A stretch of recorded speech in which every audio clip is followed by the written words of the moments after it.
Then there's those moments that I call the variable. The variable is when somebody says something fucked up to you and doesn't realize it because English may not have been their first language.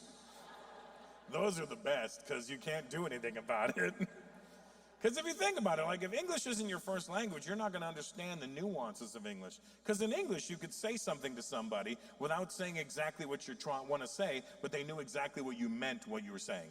Just like that sentence. I said nothing and you understood every part of that. Other languages are linear. They're very direct. There's no like beating around the bush. We're like, hey, I saw a black guy.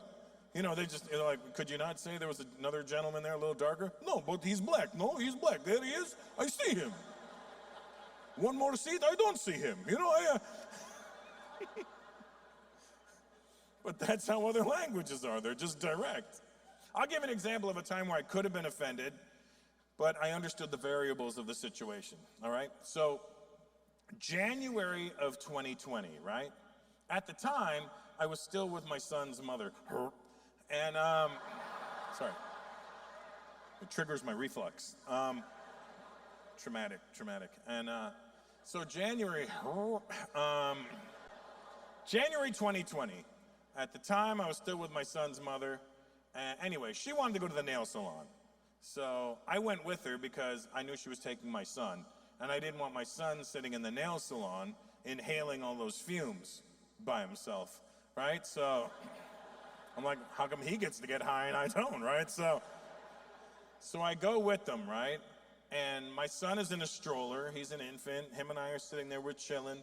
And she's over there getting her bullshit done, right? She's got her fucking hooves in the water. And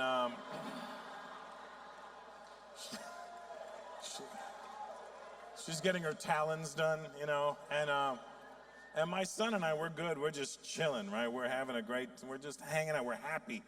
And of course, she sees that we're happy, so she wants to ruin it, right? So she, it's what they do, I guess. And this is we broke up really amicably. So she sees us happy and chilling and content, and she looks over and she goes, hey, babe, because that's how fucking annoying her voice is, right? So she looks over and goes, hey, babe, why don't you get something done too? And I go, I don't need anything done. Why don't you get a manicure? You should get a manicure. I go, I don't need a fucking manicure. I'm a grown-ass man. I can cut my own nails. I don't need a manicure. Well, then we're here. Why don't you get a... I go, are you turning into a frog? Please turn into a frog. Please turn into a frog. You should get a pedicure. Why don't you get a pedicure? I go, I don't need a fucking pedicure, all right? She goes, but you should do it because sometimes your heels, they get rough and they scratch me in the bed. I go, I'm a grown man. I wear shoes and socks. I don't need... No, but they get rough and they scratch my legs. Your heels, they scratch me. It scratches me in the bed. It's starting from scratch. And I go, listen, I train jujitsu 3 times a week. I don't want to be the guy with really soft heels on the mats, all right?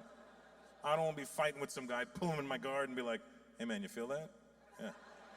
I had a pedicure. It's nice, right? Soft. Anyway, choke from the bottom, right? So